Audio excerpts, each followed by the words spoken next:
Hello there. Welcome to Tech Talk Weekly. I'm Bob from Creation Station. This is our weekly show where we do 2 to 3 of the cool, fun little tech topics in the news and give you a cool library fact and get you on your way quick in the week. This week, we have Dave Montalbano from the Deerfield Beach Library. How are you doing, Sir Dave? Pretty good, pretty good. I'm busy reading something I shouldn't be reading right now, so I wanted to just Uh, put that out of the system. We are timely. We are timely. this is a very much. How have you been doing out there?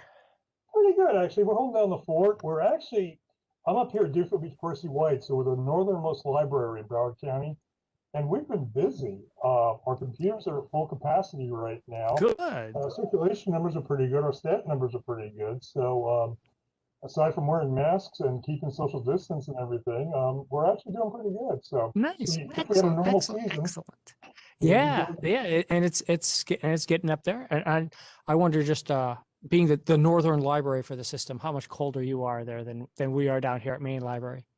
It was a little chilly this morning. It was a little chilly Oh, for oh, me, but I we're was I right was on the air. resenting it when I walked from the parking garage today. I'm like, what are we doing? I thought winter was over.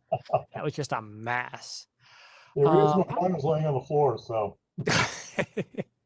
I'm going to get us started here today. I'm going to bring up the Chrome browser here and show off this first story that I found this week. This, I think, is one of those smaller stories that tends to slip by people, but it's something that's going to really change the world. So they have, and in Hong Kong, University of Hong Kong has come up with a brand new sensor for skin for robots. So it's not where you're going to grip a robot's hand and feel like you're touching skin. That might be a little too weird right now, I think, for all of us.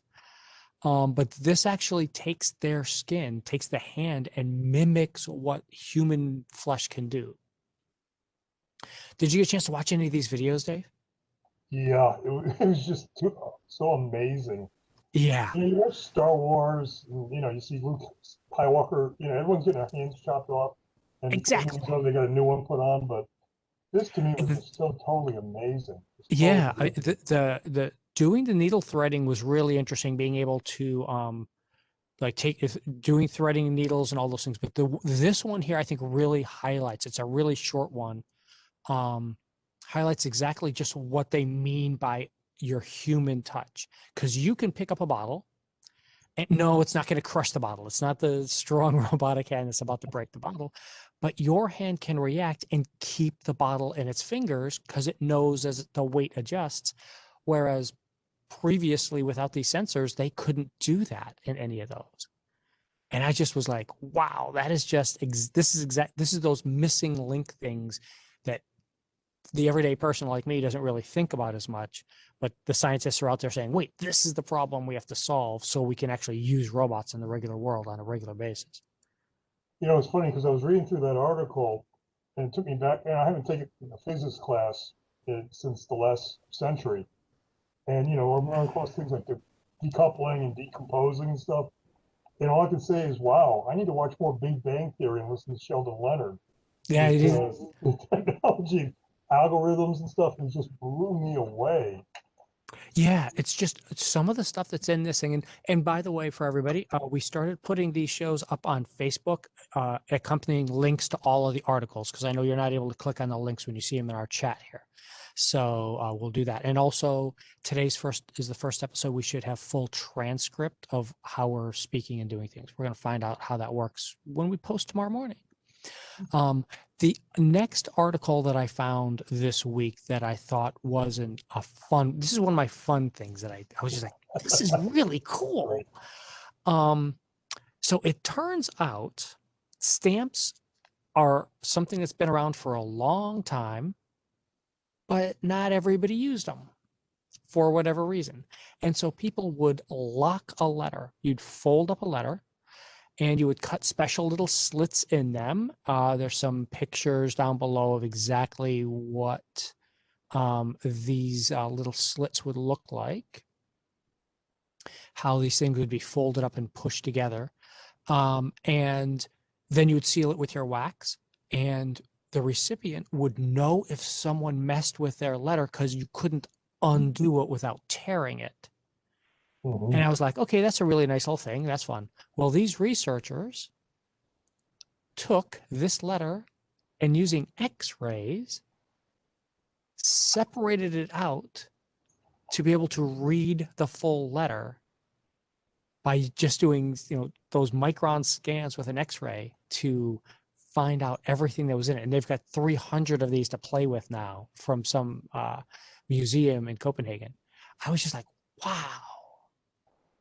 It was like, What I was tell just me, going to Dave. say, what blew me away is the fact that, this is what Dan Brown wrote about in the Da Vinci Code, Angels and Demons Yep. and stuff. And I love the fact that they talked about D'Ambrosio, Gianna D'Ambrosio, going to the Vatican secret archives. Literally, she had to cut through the red tape Yes. to Yes. get through And this. it's just crazy, all of the stuff that's in there. And well, part of it is that they don't even know what's in there. Mhm. Here's this letter from 1697. Here's some other things about how these interact and how some of these different people have been using these over the years and doing stuff. It was really interesting to see how modern technology you don't have to break it apart. Unlike the old days where, okay, we discovered King Tut's tomb and now we have to smash everything apart to go into it to, even if you're doing legitimate research, you still had to break it open to be able to do it. You're not just trying to culturally appropriate everything anymore. But still, nowadays we've got some modern technology to really be able to see what's inside without having to break it and ruin it for everybody else going forward in the future. I thought it was just, Here's, I was yeah. going to say, I just want to add to that. I got a religion minor from Florida State University, and I kind of bubbled into it. Hmm. One of the reasons why is because most of the professors at the time were Harvard or Yale, and some of them were ministers and just real Huh. fire and brimstone kind of ministers. But it's kind of funny that I bring that up because I ran across some research that they didn't know about. Uh, that in the New Testament, there's four synoptic gospels, the Gospel of Mark being the oldest. Hmm. And the thing about that one is it cuts off. And biblical scholars go back and discover all this. But it's missing the last pages. And ironically, like any good movie cliffhanger, pages missing start off when Jesus is saying, "My God, why have you forsaken me?" Oh, and then, unfortunately, that's when the, Yeah. the Gospel of Mark cut off. And then they said, "Where did you get this stuff? Where did you get this stuff?" We need to question your resources. Ironically, it's the Cliff Notes. Oh my goodness. And That is hilarious. the punchline to that was after that, I started seeing some research after that where, oh, really? This dumb 18-year-old kid didn't know what he was doing, but Yeah. Cliff Notes However, told him something we didn't know. yeah. And see, again, folks, this is what this is all about. Finding these cool little stories out there and exploring about how and what we're doing with these and why. Now, Mm-hmm. one of the reasons we have Dave on the show today, is because Dave's a big, huge movie buff. And Dave, I'm going to let you fill in on the magic of special effects and all of the cool stuff that's happening. Here, I'll throw this one up on the screen for everybody. What year is this one from? 1963. And And I so, saw this epic promotion when I was 9 years old. And what happened was when I saw this movie, I was blown away. Um, it took me away from watching cowboy movies and everything. I was blown away by this movie, and also the special effects I thought were phenomenal. And plus, they taught all those Japanese people how to speak English in that movie, so you knew this was a quality production. I'm actually gonna Now, you gave me one of those photos. I'm gonna stop sharing this and share that photo real quick because I thought that was a really fun bit that you had here. Here's this photo this is from that same movie, right? no, this is Oh, from 50 years before that, 40 years before that, maybe oh 30 years wow. before that. This is the original King Kong that was animated by Willis O'Brien. And to show you the difference, I'm going to provide very expensive prop here. When Willis O'Brien made King Kong, it was stop motion. So basically what he did was he took every movement in stop motion and moved Kong like this. Uh-huh. And then what happens when they put it on film, not video, but film, it speeded up and then it looked like Kong was just doing this and beating up dinosaurs and stuff. Yeah. And to me, I'm just blown away by that, especially the scenes on top of the Empire State Building. The reason why we're still talking about this 8 decades later is the fact that, you know, you watch King Kong's acting in that scene, and it still can make people tear up. I'm just amazed Yeah. by all that. So then you have like 30 years later, you have King Kong versus Godzilla, and it was based on a script that Willis O'Brien wrote. It was called King Kong versus Frankenstein. So everything old is new again.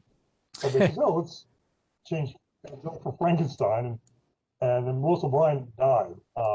So they said, well, we don't need any of these special effects or anything. We'll just put two men in monster suits and just wrestle each other.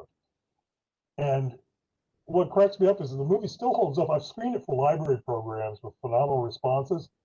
The people don't laugh at the actors wearing monster suits. There was this great scene with the natives where the advertisers go to Kong's Island. They make friends with them by giving them cigarettes. Oof. And this is 1963. Of course. They give, Yep. they give them cigarettes. This one little boy gets 2 cigarettes. Aye. Mommy takes 1 cigarette from him. Gets a laugh every single time I screen this movie. So Yeah. everything old is new again. That's just craziness. And then just so everybody sees, we got the updated. This is the brand new version that's coming out later this month or next month. I think this hits IMAX it's supposed to be March. End of this month, March 31st. Yep. And It should be interesting. I think this is going to be the first blockbuster movie in a couple of years. You know. Yeah. This is the first big one that people would actually maybe want to actually go to a theater. Might be available. Theaters might be available for them in some parts of the country to go see. I don't know if Mods is. It's definitely a big screen movie. Yeah, definitely the IMAX kind of thing. I do want to point out our cool library thing about that is we have a lot of this kind of stuff you can get from home through Canopy. You can come to the library website, and when you come to our eMedia site, you're going to see Canopy Movies here. And when you click there on Canopy, you're going to be able to search and get all sorts of different movies. You're just going to type in your library card. Remember, you get a free library card if you live, work, or go to school in the county, or if you were born here, got dragged away for some reason to Ohio, we are still going to give you a library card because you need it if you're in Ohio. I have friends. We have to tease each other. But there's a lot of modern, up-to-date movies and everything like that on here. And I did go back and pull because Dave got me curious about it. And so Lost World, you said, Dave, this is the one that is from the same director? Well, the man who animated King Kong was Willis O'Brien, who I think should be up there with Michelangelo and Da Vinci. He could take inanimate objects and give them life. This movie, The Lost World, was made 8 years before the original King Kong. So, and what's fascinating with it in terms of technology, you can take that old technology and they now jazz it up and make it, much more fluid today. You give the soundtrack. I also color code it a little bit. So when they're in London, it's nice and brown. They go to the lost continent, it's in green. And then the dinosaurs start eating people. It's like reddish, brownish, orangish. And it holds up very, very well. And one thing I always tell people, and tell young people this, watch black and white movies, watch those old things, because it is a time machine for certain times of our lives. 1933 King Kong is a great movie of the time. 1963 King Kong is a fantastic movie for its time. And let's just see what happens out in a couple of weeks. People say, oh, I don't like remakes or anything. If the story's good enough and the characters are interesting, it doesn't matter. Just keep putting them in different time zones. And it's a time capsule that represents a culture at the time that we see it. And I think that's one of those things is just like Lost World was written by Arthur Conan Doyle, who wrote Sherlock Holmes, who's been remade how many different times in all sorts of different time periods and all different things. And you can do a lot of those things if, as long as you're not trying to, I guess, just repeat it because you don't know what to do with anything else. You've got better technology, you've got a new thing, you've got whatever you want to show on these. It's really something. I mean, me myself, I'm not as into movies, but everybody in my family is. My sister ran movie theaters. Everybody at the library seems to be really into movies. So it was a really fun thing. And thank you very much for bringing this to our attention, Dave, because this is a really interesting idea of going back and watch the 1925 original monster movies and then bringing it back all the way back up into Kong and all the new things. And just to also just appreciate what that guy did with just that slow motion capture. It was like bit by bit by bit by bit. And then there's a fluidity to it that is phenomenal. And like I said, Kong deserves this is a great thing about the Oscars and all that, and what a big deal they make. In 1933, when the Oscars came out, Kong wasn't nominated for anything. Huh. And then the joke is, can anyone name what won that year? No. Yeah. I know because of me. And that's sort of like what Andy Serkis is putting up. Is that how you pronounce his name? Andy Serkis for Gollum and all the motion capture stuff. How he's not winning anything, even though he's putting in all that effort for. Yeah. Exactly. That is a crazy thing. When he's not wearing any of that stuff, he's still a good character actor. Exactly. Yeah. Let me show up. So I know you've got something coming up there at the library, Dave. Coming on up there at the Deerfield Beach Library. Tell us about the Memorial Day. What's happening? It's actually a co-production. It's not just Dave here at Deerfield Beach Percy White Library. I'm working with Michael Bryant out of Maine Library, and he's put together probably my first epic virtual program in terms of memorial. I'm the veterans liaison over here in Percy White, and we're doing the Memorial Day ceremony for 2021. It's May 22nd. He's basically kind of hosting it, and I'm kind of co-hosting it up here in my neck of the woods. He's going to be doing it from Maine, and we're getting speakers in like retired General Nolan Bivens, who's been one of our regulars here. Michael's got a really ambitious thing, and I'm just thrilled to be a part of this. He's going to be doing a series of art programs that while we're doing our 3-hour program, they're going to be creating art in the background. So we'll go to like camera 2. Let's see what they're doing with sculpture. Camera 3. Let's see what they're doing with painting. And then he's making Alonzo Will is going to be doing a dance tribute that he's doing on that day. And this guy that we made arrangements for is Matthew Sabatella. I've had him here at Deerfield Beach Percy White. He's a great historian. He just gets out his acoustic guitar and he'll teach you history in probably the best way possible. But in this case, he's going to be working us from the Revolutionary War to the current war situation, where he's going to be giving us a little history lecture, but it won't be boring. It's going to be a lot of fun. He's going to be singing. He's going to involve audience interaction with that. So that's going to be exciting. And we're wrapping up with the mental health presentation, because Maine is also Mental Health Month, with the Miami-Dade healthcare system. So please register for it. It's right on I see that we've got the link there. Please register for it. If you know a veteran, get them involved. They've given so much to our country through the years, and I've got, I've been 4F all my life, but I've had so many members of my family that were veterans of World War II and everything. So I'll do whatever I can to help these guys out there. We appreciate that, Dave. I'm a veteran too, so thank you very much for that. Yeah. Bring up our close for us here. So thank you very much, Sir Dave, for being with us this week. It was a lot of fun doing some different kind of things on being creative and tech out there in the world. I appreciate it. This was a lot of fun. I guess I'll go ahead and ride off into the sunset.